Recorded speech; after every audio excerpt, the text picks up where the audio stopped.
Hey there, it's Jamie Scrimger here, and you're listening to the Kick-Ass Stepmom podcast. I'm a wife, a mom, a stepmom, a coach, a conversation opener, and a BS caller. 8 years ago, I found myself sitting on the bathroom floor, bawling my eyes out, wondering what the heck I was thinking, marrying a man with 3 kids and an ex-wife. Look, don't get me wrong, I was madly in love, the kids were great, but being a stepmom is, well, it's just complicated. If you know, you know. As a 26-year-old with zero experience in the parenting department, I went to the internet for support. But I was disappointed with what I found. So I decided to create the type of support I was looking for. Raw, real, solution-focused conversations about all things motherhood, stepmotherhood, and living a kick-ass life. Life can be hard, really freaking hard. But it's entirely possible to thrive amongst the tough stuff. Each week, I will bring you tips and strategies and mindset shifts to inspire you to live your own version of a kick-ass life, while bringing you along as I create my own. Let's do this. Hey guys, welcome back to the Kick-Ass Stepmom podcast. If you've been with me for a while, welcome back. Thank you for coming back and for, all of your support, for touching base with me after the show, for letting me know what you think. I'm just feeling super grateful for this podcast lately, and I love you guys so much. And if you are new and are just discovering the community, we've had a lot of new listeners lately. I've been getting some DMs. I just want to say welcome. I'm so excited you are here. You know, as a stepmom of almost 10 years, I have built a community and a support network based on what I felt was lacking for stepmoms. And I know that to this day, there's still so many stepmoms feeling like the support for stepmoms is lacking. So I hope that you find comfort and peace and connection here. And I'm just pumped that you found us, and I can't wait to connect. So be sure to shoot me a DM over on Instagram at Jamie Scrimger. I love hearing from you. Now, if you have been following along, you may have noticed a theme lately in where I'm at in my personal work and just like what I've been focused on. And I've just really been diving into my own trauma and stories and childhood wounds and attachment style and looking at the whole picture of why I am the way I am and why I show up in my adulthood the way that I do. This has been such a freeing experience for me, and so many things have started to make sense. And I just think there's so much value, immense value, in doing this work. You know, since reading books like How to Do the Work by Nicole LePera, Discovering Your Inner Mother by Bethany Webster, The Boundary Boss, Terry Cole, I feel like I understand myself, my triggers, my insecurities, and just my patterns so much better. And I feel so much more in control of myself and have the power to change things that haven't been working. And I think we can all admit that as a stepmom, you feel like you don't have a lot of control. You know, in my relationships, in my family, in my childhood, there's been so many things that I've always felt like I had no control over, but there's just been this shift. I feel like I just have so much more control over my life, and the only thing that has changed is me. So, you know, once you start to see how these old stories and wounds have shown up in your life, you can't unsee this stuff. It's just so powerful and it's so life-changing. And I love that I'm able to share this with all of you. So today's conversation is actually along the same lines. There's so much value, so much insight. Today's episode is with Jessica Baum, licensed mental health counselor. She's got a book coming out, and I am fairly confident that I am going to be adding this to the list of game-changing books I just listed above, because this conversation was next level. So in this episode, we chat about attachment styles, so anxious attachment, avoidant attachment, and how these show up in our relationships, not just our intimate relationships though, but our relationships with important people in our life. We talk about stepmom life and how anxious attachment and avoidant attachment may show up in how someone experiences stepmotherhood and the challenges and insecurities that come with that. And we also share our own experiences. So I talk about how I have an anxious avoidant attachment style based on my childhood and abandonment issues and the inconsistent relationships with my parents and the lack of emotional safety in my world. And during this conversation, it dawned on me how the wounds of that have showed up in my relationship with my stepkids, especially at the beginning. So we talk about core wounds and relationships, how to discover core wounds, how to break the cycle, what it means to be self-full and not selfless. I love when conversations exceed my expectations, and this is definitely one of them. Now, before we dive in, if you are loving the podcast, if this resonates with you, I would be forever grateful if you would leave a rating and a review, share it with a fellow stepmom. You know, the only way that we can change the conversation about stepfamily life and debunk the stigma that comes with being a stepmom and address the conversations is by normalizing conversations like these. You know, sharing not only helps the show, but it helps the stepmom community as a whole because there is still such a double standard. And I'm working hard to debunk all of that. Now, if after this episode you are craving more, don't forget about my membership, the exclusive Stepmom community. Members get access to my office hours where you can come ask me a question, get my 2 cents on anything that's going on, connect with other stepmoms and me in the forum. You can apply for free coaching calls, listen in on coaching calls, get access to exclusive interviews and podcast episodes and monthly workshops. And I just released a really good one all about how to disengage the right way. You guys are loving it. And I'm super passionate about disengaging the right way because you can do it the right way and you can do it the wrong way. And the wrong way is not going to make things any better. Now, if you want to join right now, it's 30% off for Mother's Day. Never done this before, but just felt super called to put a little discount on it because I know that there's a lot of stepmamas struggling around May. So jamiescrimger.com/membership. Use the code Mother's Day, all one word in caps, to lock in for 30% off. And I'll see you in there. Let's get to the episode. Jessica, welcome to the podcast. Thank you. Thank you for having me. I was excited for this conversation this morning when, I was looking at the calendar and seeing what we were having. And then when we were just talking offline, I just found out that you are a stepmom as well. So I feel like this conversation, I knew it was going to be good, but now I'm like, okay, yeah, this is going to be next level. So I was thinking just to start off, you want to kind of give us a quick little rundown on who you are for those who maybe aren't familiar. My name is Jessica Baum, and I am a licensed clinical mental health counselor, psychotherapist, and I specialize with treating couples, relationship, trauma, attachment theory, addiction, codependency, love addiction, those types of, where our core wounds and our stuff comes up in our relationships and kind of using relationships as a mirror in. And I work a lot with couples. So that's where my passion and that's primarily where my practice is at. And I have a group practice and we work together as a group. There's 5 of us and we really treat system issues and really treat couples and families and co-parenting and a lot of, just helping systems function better. Mm-hmm. And we can all use that. Now, you talk a lot about attachment, and I would really love to dive into that today. I think we hear people talk about attachment styles and stuff. It's more common online and Instagram. They're seeing all the posts and stuff. But can you really give us kind of a little bit of a deep dive on attachment styles and how they affect how we show up in these relationships with the people who we love? Absolutely. And I'm so happy like the general public is starting to understand attachment styles. I always say it's like more important than knowing your horoscope or your partner's horoscope because really they're embedded patterns and they're things that we develop really early on. And they're patterns on how we relate and how we genuinely trust and stay in connection or work through pain within ourselves and within our more intimate bonds.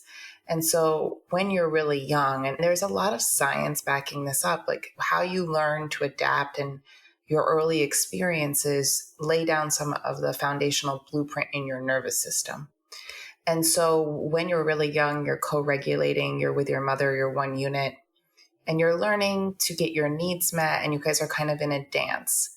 And depending on how well your needs were met, and it doesn't have to be perfect, but if they were inconsistent, that leads to more of an anxious attachment style, never feeling you're going to get enough, being hyper vigilant. And I can go through, all the hallmarks.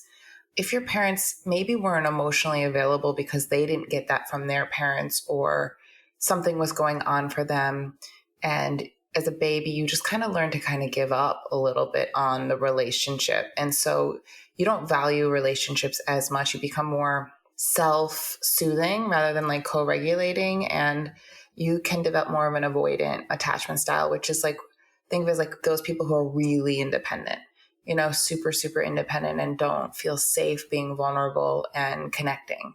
If your parents were good enough and you learned inherent trust that your needs are going to get met when you cried and there was rupture and repair, big majority has secure attachment. And that's an inherent sense that people are safe.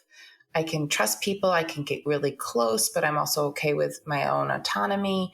There's an easier movement between intimacy and connection. And it's a spectrum. And it's also like knowing where you land it's also a two-way street. So you could have a more anxious base. You could even have avoidant traits in there because we take in both of our primary caregivers.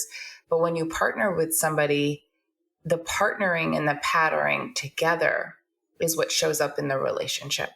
So, I wrote a book on anxious attachment, but I wrote a book for people to really understand both anxious attachment and avoidant because they tend to partner up, or the pattern that lives inside of you tends to come out in a lot of your relationships. And there are harder relationships to work through, but the pattern lives in you. And so anxious and avoidant people tend to partner and your pattern's going to show up anyway. So if you're anxious and your partner's avoidant, you're going to have your work show up in that relationship. And again, there's a spectrum. I mean, we're labeling things, but really this is many layers and a combination of two people's system. And as we explore today on this podcast, it's also, the children, if you're a stepmom, your patterns are actually going to show up in the relationships that matter the most to you. You're going to unconsciously and consciously create some of the same patterns, ways of adapting when you were small in the important relationships that are happening in your current life here and now. It's actually fascinating when you really start to understand it. Yeah. And just to back up for 1 second. So do you mean that typically people who have avoidant attachment and anxious attachment, they tend to get together? Yes, they get together and the traits in each other tend to exacerbate the fears in each other. So when they get together, the ways in which they adapted to survive are the exact opposite ways the other person needs safety in that moment. So like an anxious person wants to feel close and needs a lot of reassurance and loves intimacy, but has a fear of abandonment. So they're going to want to stay very close to their partner. And an avoidant person struggles with abandonment too, but in order to keep themselves safe, they actually distance themselves a little when things get scary. So just when the anxious person wants connection and co-regulation and the avoidant person pulls back, it almost is like then it's a domino effect within the relationship. So it's just harder because they're both activated in their sympathetic system at the same time. So it's harder to get back into connection in that dynamic. But I write a lot about not only healing that dynamic, but healing yourself if you're in that dynamic with your partner, or using the relationship to heal your own work anyway. So it doesn't really matter. The hope is that you heal with your partner and you guys get conscious together.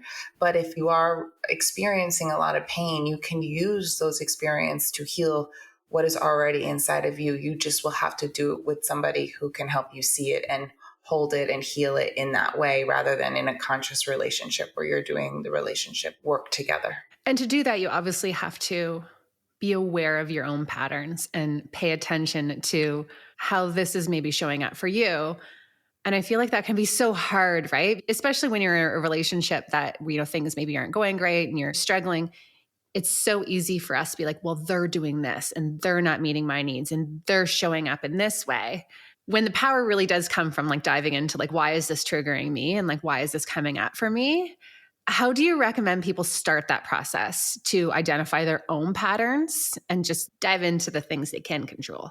That is such a good question. And I think we're all guilty of projecting. Mm-hmm. And part of projection is like, we're not even aware that we're doing it. Yeah. Because it is happening in the here and now. Your partner could be doing a behavior that is causing you extreme pain. But if the sensations are big and the ruptures like in your body is sensational and attached to a core wound, then you also know what's happening in the here and now is thematic and old too. So I think, and it's been humbling for me as I wrote this book and I'm living my life, it's sometimes you want to reframe it and say, what is my partner bringing up in me? Rather than look at what they're doing to me or look at their behavior. Okay, their behavior is X, Y, and Z because they're struggling with something. And what does that behavior bring up inside of me? So you want to go into your body. Where do you feel it? If it's big and it's sensational, like because the trauma lives in our body or our attachment patterns live in our body. So if it's big and explosive, and I know if you're listening, you know what that feels like, then there's like a flashlight into there's more that meets the eye here. This is where some of your unconscious, or we call it implicit memory, it's where your wounding is. So we can blame our partner and hope that they modify their behaviors, which is in a conscious relationship. The work of the relationship is that they become conscious of those behaviors and help us, but it's not their job to fix this sensation going on inside of us. It's their job to become aware of it and be kind and loving around it. And it's our job to understand that this actually exists inside of us. And that can be a mind-blowing awareness that even I am like, wow, like this person's not causing me this pain. This pain lives inside of me. Like it's just a shift. It's actually an empowering shift when you can get there. But if you spend a lot of time blaming just your partner, that's okay. That's just a normal reaction. We want to point at what's causing us pain. But I think it's important to remember that the pain also lives inside of you, or else you wouldn't have these experiences. And I am by no means saying that boundaries and putting up with behaviors are okay. I'm saying exploring what comes up in you is like the key to unlocking your own healing, which is essentially where the work is, regardless of what relationship you're in, toxic or however you want to label it. I think the work is to get inside yourself and heal these core wounds. Yeah, that's so good. And I keep thinking back to when my husband Darren and I first got together. So I think we're married a year. And here's the thing. I had this like rose-colored glasses perspective of my childhood and thinking like it was all fine. And then I look back and I realized, no, it was not fine. I had very anxious attachment, like very inconsistent parents, weren't really in tune with my emotional needs because I don't know if they were truly in tune with their own, right? So, there's a lot of stuff there. Mm-hmm. But I didn't realize how much it impacted me until I tried to show up and have a healthy relationship with my husband. And every time we would get into an argument or just have like a difference of opinion, I thought he was leaving. It was like the end of the world. Then I was going to leave first because, obviously I wanted to be in control of the situation. Like I literally thought it was the end of our relationship every single time that would happen. And it was interesting. He said to me, he was like, Jamie, I'm not leaving you. I'm never going to leave you. That was your life before. This is your life now. And you need to understand, like, I didn't realize how much I was bringing that to my relationship with him. And it's really interesting how when you get into a relationship, all of a sudden it's like a mirror for all of your shit, like all of the stuff that you haven't been dealing with. Mm-hmm. That's like so amazing that you're explaining that. And, our brain isn't always functioning in the here and now. So our amygdala can be primed for abandonment. And if you had experienced, rupture or conflict and then, oh my God, a disappearing act, or I'm going to be left or whatever, your brain's just going to assume that that's just going to keep happening to you. And so he's actually helping you heal that by you realizing, like, every time he's like, I'm not going anywhere, you're able to say, oh, okay, well, now every single time this happens and he doesn't go anywhere, it's a new wiring, in your brain saying, okay, you might always have a little bit of, a spark, but you're going to know, oh, he's not going anywhere. Now we're just having conflict. And, how to have safe conflict where I'm not so scared of being abandoned, because that lives, I think, consciously and subconsciously in how you adapted, but also me and anybody who struggles with codependency or more anxious attachment. So it's cool that you know your attachment style, and it's sweet that he can give you that reassurance.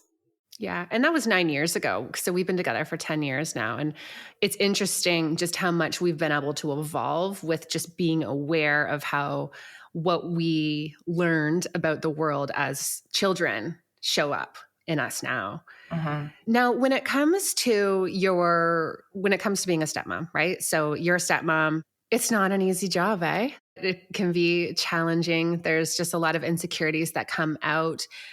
How do you think attachment styles come out for stepmoms, especially when they're feeling insecure about maybe their relationships or maybe dealing with the ex or their new role? How would that all kind of come into play?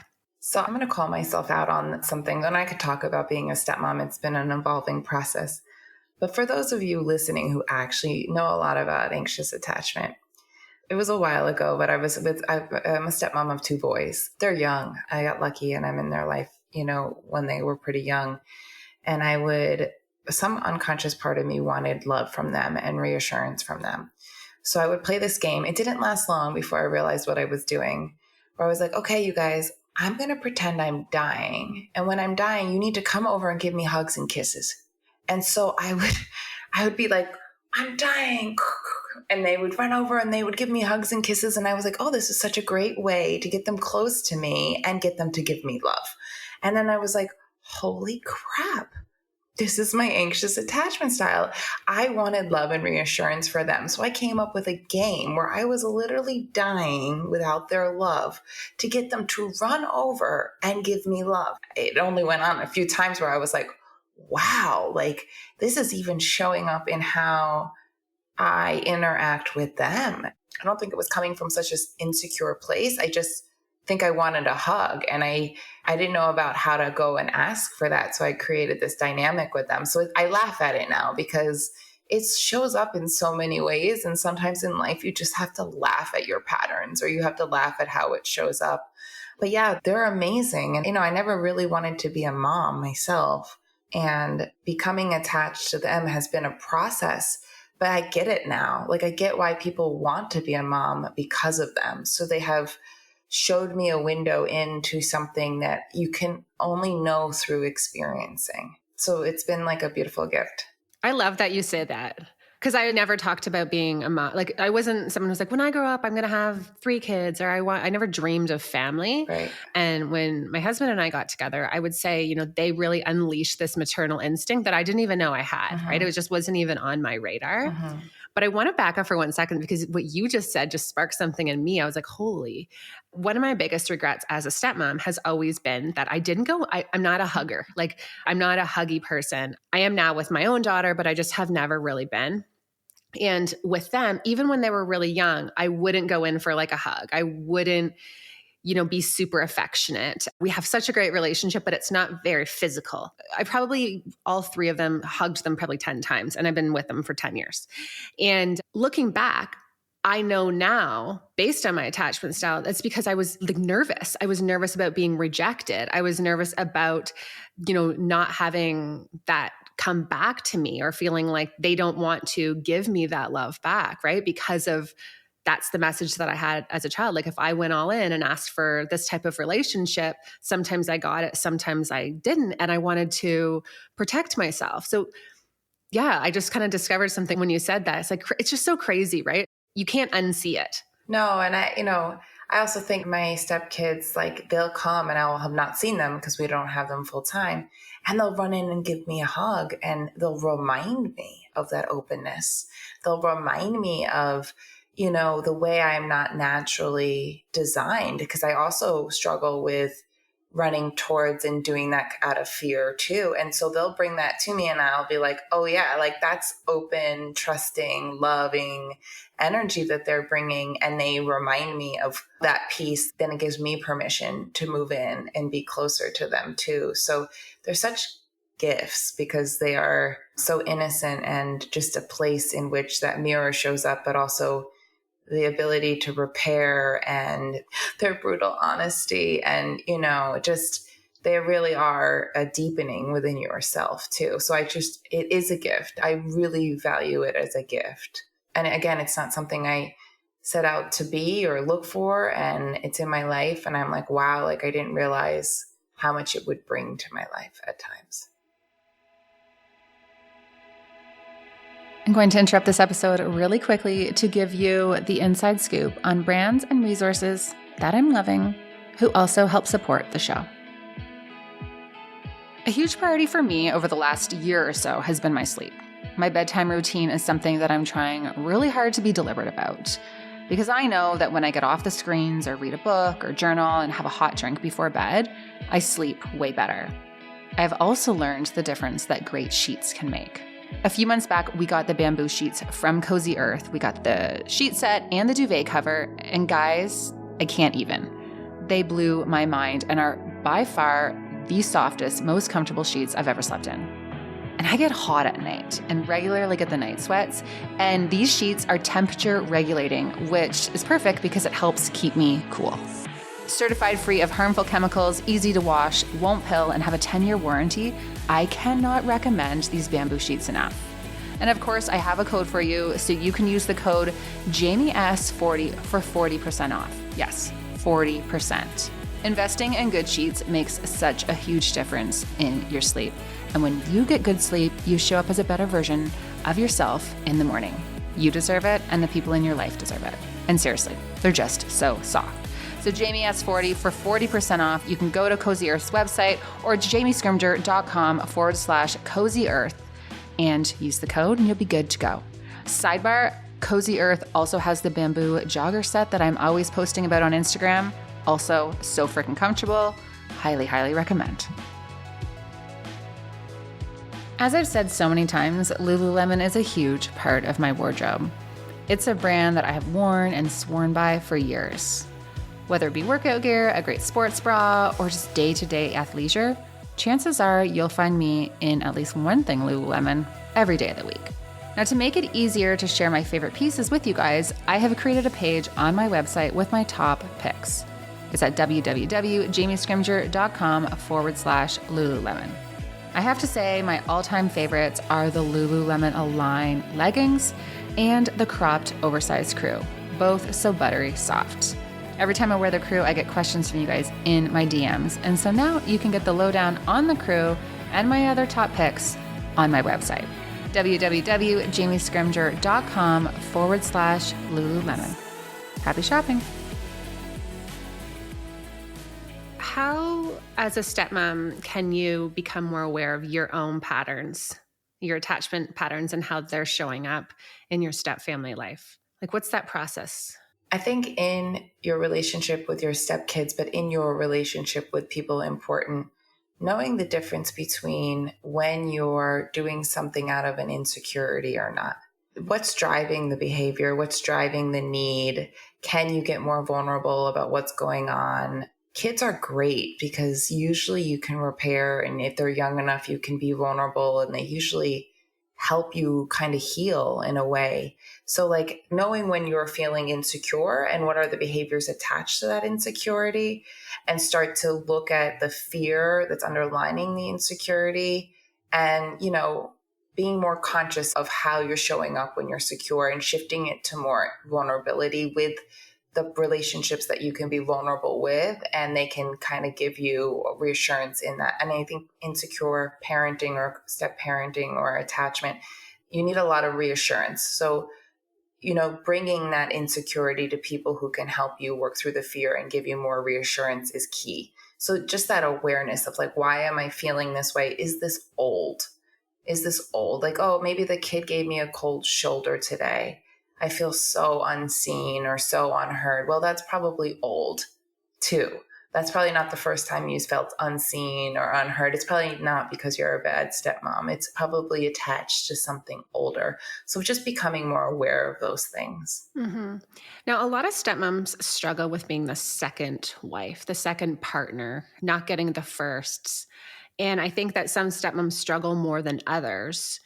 How does attachment style come into that? Like, do you think that that's coming up from your old stories and just kind of challenging yourself about, you know, okay, is this true? Like, what story am I telling myself? Like, where is this coming from? Because I think often stepmoms are like, well, this doesn't matter as much, or my relationship's not as important because I wasn't here first.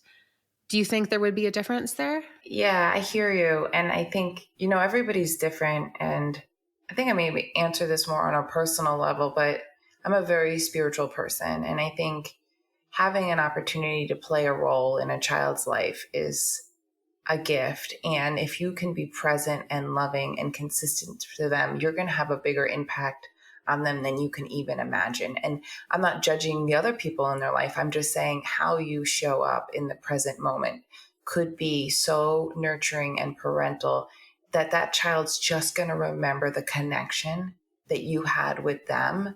And if it's a safe, nurturing connection, you are going to be extremely important to them no matter what. Like, we make up the story that it's not ours or we have to be first or whatever. But the truth is connection is connection. If the connection is deep and authentic and warm and non-judgmental, you are going to become this energy in them in which they will internalize you as a safe person and remember you forever.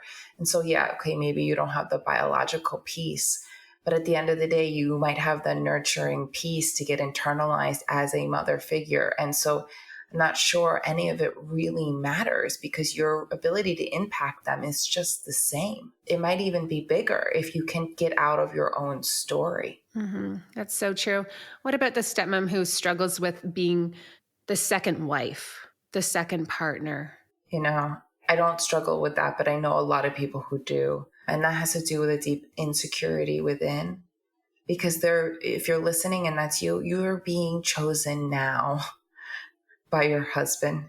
Like, he is choosing you now. And so what does that actually mean for you? And I think, we can go back and try to analyze the past and get upset with the way things have unfolded. Or you can say, wow, I'm being chosen right now.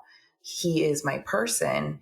And try to really move into that space of, I can't change the past. I have to let go, but I'm being chosen now. And I don't personally have that issue. I don't know. I just believe things unfold the way they are meant to. But even if they're not meant to unfold that way, this is the way they are. So an acceptance of, this is the way they are now. And look at what I have. Look at what I'm committed to now. Look at the present, because I think it's a setup in your mind. It's a way for you to kind of keep knocking yourself down or making you feel less than. And I'm not really sure that has anything to do with the current narrative. Again, that might be a core wound. Like, we can always say, well, I'm not this and I'm not that and I'm less than here and I'm da, da, da, and that story can go on and on and on. And we're just projecting it onto something. And not only are we projecting it onto something, we're projecting it onto something that we have no control over because it happened in the past. So getting really clear around, I'm not enough is being projected into this story, really looking at I'm not enough. Where did that start? Where's the origin of that? Because that's what's driving the narrative in your whole life. I might not be enough in my book club. I might not be enough here. I might not be there. I'm the second wife. I'm not really the biological mom. And it's like, I'm not enough lives inside of you. You're just projecting it into the here and now. So you want to get into the sensations of not being enough and realize that there's a little girl or boy in you that feels that way, still living inside of you, and is projecting it into the here and now and making the situations match with the feeling versus going back to the original sense of not feeling enough and understanding it's the lens in which you're coloring all your experiences. Mm-hmm. It's so powerful. I always thought that going back and looking at your childhood and like reparenting yourself and all of that, I was like, it's so cheesy. Like, there was a time when I was like hearing all this, I'm like, I don't know. But wow, like when you really can go back and like think about what you needed as a child and how that's just showing up now, it changes everything because we're always like looking for proof to the story that we're telling ourselves, right? Like, you're talking about like your stepson could give you a cold shoulder or something. You're like, oh, okay, well, not enough, right? Like, you're just looking for proof for the storyline that we have that's been passed down. Yeah, no, for sure. I mean, and I just finished this book and I'm narrating it, which is why my voice is not done yet, a little bit hoarse, but I talk about little me. And as I'm narrating, I'm like, oh my God, this book is so much about your little you. And I think your little you is consciously or unconsciously driving most of your decisions.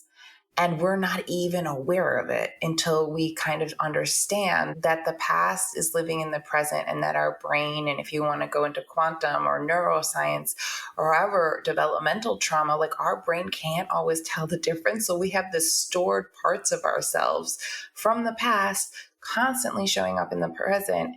And I think it's our work to notice when that's showing up and to be curious and tender and not really like that logical side wants to like understand it. And it's like, some of it is just more sensation, or we call it implicit memory, that's coming up. So being more conscious that there's something much deeper here going on than what is actually going on. It is little me work. And I was like reading my book and I'm like, God, whoever buys this book is going to hear a lot about their inner child.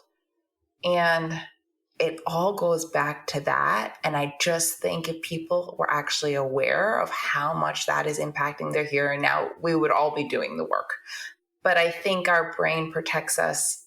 And I think some people are not in denial, but a little more disconnected from how that impacts their here and now, because maybe they're not ready to do the healing, or the mirrors aren't showing up for the work in the here and now, or it's just not the right time. But at the right time, like you said, it showed up in your marriage and it showed up in your relationship with your kids. Like the mirrors keep coming and you have to start to say, okay, there's something deeper going on here. And that's a calling to kind of heal the old so that you can kind of work through it and create more freedom or safety in your world. Yeah.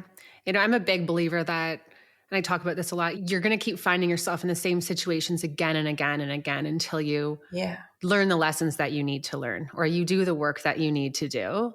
And I think that's really how you become more aware of these patterns too, and your core wounds. You talk about core wounds, because if you keep finding yourself in these situations or the same type of conflict or the same type of just tough stuff with people in your life, there's a message there. It's telling you something. It's about far more than your relationship with them. Right. And the sensation and the patterns live in you. So here I go again. I'm feeling this way. It's like, because it lives in you. It doesn't live in the external. We live in a society where it's like, change this, do this, fix this, manifest this. And it's like, great. And I'm all for productivity, but it's not always about doing. It's about being, right? Being with what shows up. And so I think when we're in the same situation over and over and over again, as humans, we want to change the situation externally, and the work is being more with what's going on internally and not always changing the situation, but being uncomfortable or exploring the sensation. And in a lot of the neuroscience work that I do, and I'm a psychotherapist, but it's being in those sensations with people who aren't trying to fix you, but can help hold you. And that's what leads to like integration in your brain. So it's this conscious awareness of like, it's not always about fixing. It becomes about holding and curiosity and being more of an observer of yourself, so you can start to put some of the bigger pieces together and be with those harder moments with the right support. Mm-hmm. So good. Now, do you find that people with anxious attachment or avoidant attachment tend to be controlling? Yeah.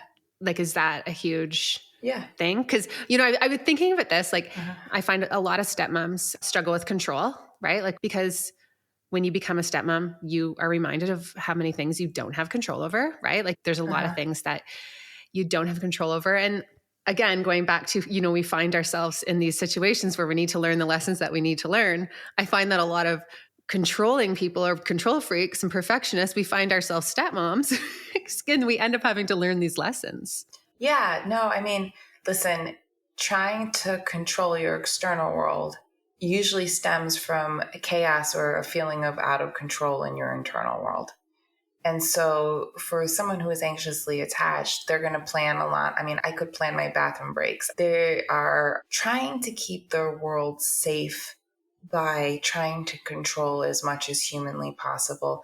And there is no shame in that. It's recognizing that like the feeling of out of control and the feeling of chaos was probably something maybe in your childhood home, but it's something that you're uncomfortable with. And so you adapted by trying to control as much as possible to feel safe. Essentially, that's what it comes down to, is to feel safe. So if you don't have a plan or you feel like you're living in chaos, it feels very chaotic in your body. So one of the things in which we do is try to create, for me, it's like planned activities. I want to know when you're coming. I want to know when you're going. And I could plan the next year out. It would give me a sense of safety. And I have to work on spontaneity and uncertainty and living in the unknown and just creating space for what fear comes up when I'm a little bit in that unknown. So yeah, control and being compassionate around, like, if you're controlling, if you're seen as a controlling person, like, what is it that you're scared of feeling if you weren't in control that you need to access? And if it's chaos, if you're scared of feeling chaotic, what does that feel like in your body? How scary is that for you? Can you have someone hold that chaos with you so that you're not doing behaviors all the time to prevent yourself from that feeling? Essentially, you're avoiding the scary feeling of chaos by trying to control your external world. I always like to ask myself, like, what's the worst that could happen? Like when I'm asking myself, like, what am I scared of? Okay, if that happens, what will I do? And when you let yourself go there, sometimes you're like, oh yeah, okay. Not really that big of a deal. Like, I'm not back there anymore. This is my present life, right? Like you're saying, like, this is past stuff. Yeah, no, that's such a great tool, because I think what you're essentially doing is saying, okay, I'm noticing fear is operating on some level. Let me play the worst tape out. Oh, if that happens, I'll survive and I'll be fine too. Therefore, it eliminates some of the drive for some of the behaviors that are being driven by fear. You're eliminating the fear by confronting the fear, essentially, and realizing that you'll survive no matter what and have survived a million things. And you're resilient, and you kind of can tap into that. If you can do that, like, what's the worst that's going to happen? Okay, I'll deal with that, and being able to do that gives you permission to kind of let go. Mm-hmm. Yeah, I find it really helpful. Now, you talk about being self-full and selfless. Can you unpack that for me? Yeah. So, I mean, it's kind of how the book started. Was many years ago, I worked with a lot of codependency, and I would tell my clients, you got to learn how to be more selfish. And they would look at me like, oh no, like, that's a bad word. Like, selfish, like, who wants to be selfish? There's such a negative association with that. So I was like, well, okay, I got to come up with a new word, which led into a whole new theory. But I was like, think of it as self-full. Like, you can take care of your needs and the needs of others, but you need to be aware of your needs first. There's a dance here. It's not to self-sacrifice. And I think so many people who have anxious attachment and struggle with codependency learned to abandon themselves as a way to survive. They survive by being more hyper vigilant on what's going on in their external environment to survive and understand what was going on. And so they're really empathic and they're really sensitive, and they can read a room, and they're really just people who understand, like, what's going on outside. But the consequences of that is sometimes they have self-abandoned what is going on inside of them, their own needs. And so they became externally focused. So they tend to attract pretty selfish people, or they perceive people as selfish who are really good at taking care of themselves, probably too much, and can't see into them. So there again, it's the same pendulum that I'm explaining. So I created the word of self-full for people to start to understand that boundaries or understanding your own needs or having this connection with yourself doesn't mean you stop giving to others. It means you start giving from a place of fullness. It's learning that, like, if you're my friend and you're sick and I care a lot about you and I have the time, I might make chicken soup and bring that over to you, right?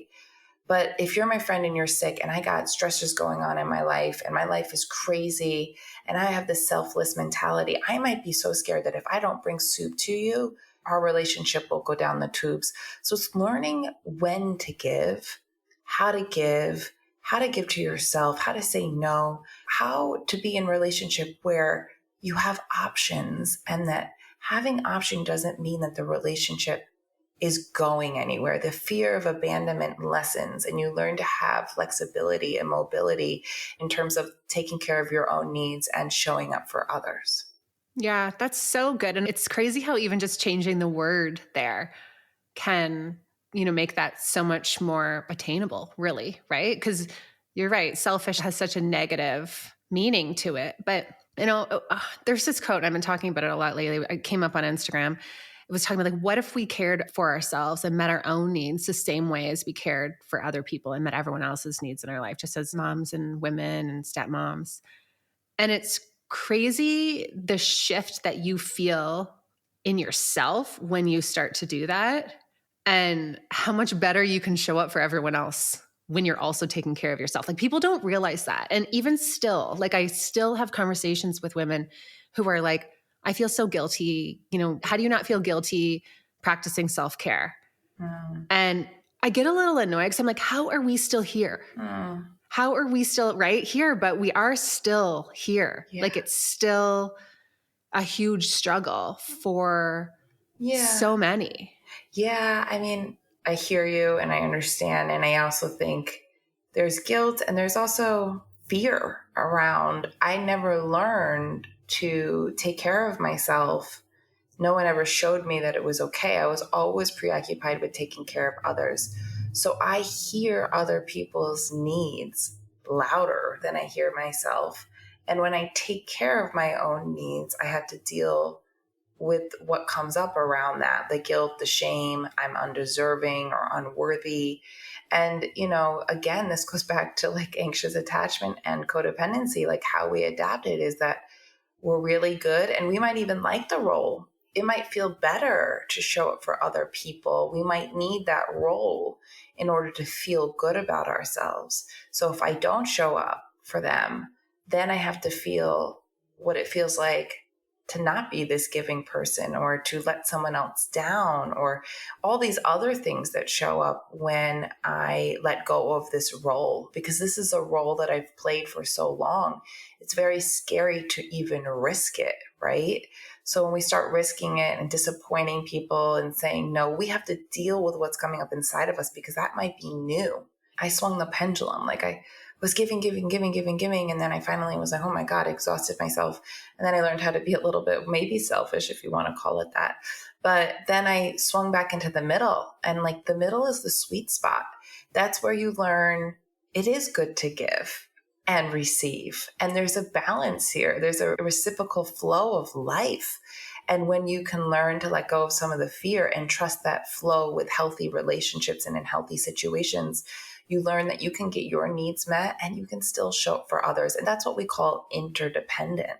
I can be me, you can be you, you can depend on me, I can depend on you, you get to take care of you, I get to take care of me, you get to be all of yourself. And we get to be this with someone else. And it's through healthy relationships with others. And it doesn't have to be your romantic partner. It could be a friend, even a therapist or a coach, but it's learning how to say no and it not being the end of the world inside your body. So a lot of it is what you're scared of feeling if you say no or take care of yourself. And a lot of that stems from how you were adapting as a child and how you're hardwired. So it's an evolution. I see a lot of people who struggle with codependency kind of swing the pendulum. Oh, now I figured out how to take care of myself. I'm so mad. I've been just self-sacrificing all these years. And it's like, yeah, okay. And do you want to be mad at that person or do you want to look at why you self-sacrificed as a form of adaptation and be compassionate towards yourself? And now we can move back. It's not about punishing the person that took from you. It's about looking at why you gave that way in a compassionate way and understanding it from a developmental lens. Mm-hmm. Now, when someone is experiencing that guilt, because you totally just like changed my perspective on that because I'm seeing like a different picture. When someone is feeling that guilt or feeling discomfort about meeting their own needs and, you know, their stuff is coming up, do you have any advice for them in terms of like digging into those uncomfortable feelings to, you know, be able to identify those core wounds? Yeah. I mean, again, this goes back to the same kind of question you asked me not that long ago, but around sense of self-worth and not receiving as a child and not feeling deserving at the heart of things. And so it can be very painful or like a disconfirming to receive or give to yourself can feel awkward and painful if you never really received or learned that before. So it can bring up just a feelings of not deserving, which is a sensation of like almost shame or disgust or unworthiness. And I think it's a core wound again. And the core wound is I am not deserving. So I'm just going to keep giving and giving and giving in hopes that, you know, I get what I need. But if I stop and give to myself, there's something that just really doesn't feel right about that. And that's because no one taught you how. and you have an inherent dialogue or an inherent narrative around being undeserving. And so working on that, where did that develop and how did that serve you? Because it served you at one point, and is it still serving you in your life today? This is so good. Thank you so much. Can you tell us about the book? Because I feel like everyone's like, okay, I need this. Yeah, I mean, oh gosh. I spent 4 years writing this book, and it's been a labor of love. And I have personally learned through the whole process, but the book is a very, very compassionate lens around how you adapted and how you became anxiously attached. It explores the anxious avoidant dance in depth from a lens where you understand the science of not only yourself, but your partners and how that shows up. And it provides a pathway to healing, to start healing, and truly helps you understand what it is that you need to heal. And one of that is being in the presence of a lot of people who are secure and safe so that your system starts to recognize and depend on healthy people. That's one way we start to build neuroplasticity, but it also works with the body. My book has meditations attached and really kind of start to see that you can heal exactly where you are and use your painful or wonderful experiences as a way to kind of become this catalyst for your own change. And so it's 3 parts, how you got there, how to do the inner work, and then how to apply that to your relationships in the here and now. So there's this progression throughout the book. And I have created and done a lot of things. This is a beautiful offering from my heart. And I've worked so hard on it. And I'm excited. And I hope it touches so many people from a big way or just shifts their perspective on their own sense of self that like kind of opens the door to more healing. I hope it's well received because I definitely wrote it from my heart. And it's really about better understanding yourself and developing that self-compassion for change. I mean, real change. Mm-hmm. Well, if this interview is any indication, I'm sure it's going to be very well received. I appreciate you taking the time. Where can everyone find you? I have a Instagram page, Jessica Baum, LMHC. And then I have a website, beselfful.com. There are some free incentives for anybody. So Jessica Baum, LMHC, beselfful.com is where you can find me and the book's landing page and all the information for anything free that we're offering if you pre-order the book. So good. Well, thank you so much. I will send everyone your way and congratulations. Thank you. You have been a gem and you're a great interviewer. So I appreciate our connection and our talk today. That's it for this one. Thank you so much for tuning in. If you haven't already, and if the podcast has been resonating with you, I would be forever grateful if you would head on over to iTunes and give the show a rating and a review. And if you know someone who would benefit from listening to this episode, be sure to send it their way. Now, if you are craving more, head to my website, jamiescrimger.com. There are lots of blog posts and podcast episodes and resources available for you over there. And if you really want to dive in, I do take on a limited number of coaching clients every month, so you can book one call or work with me for 3 months. Either way, we will create an individualized plan for your unique stepfamily situation. Remember, sitting around biatching about how hard being a stepmom is won't make being a stepmom any easier. If you want change in your life, it has to start with you. Chat with you next week.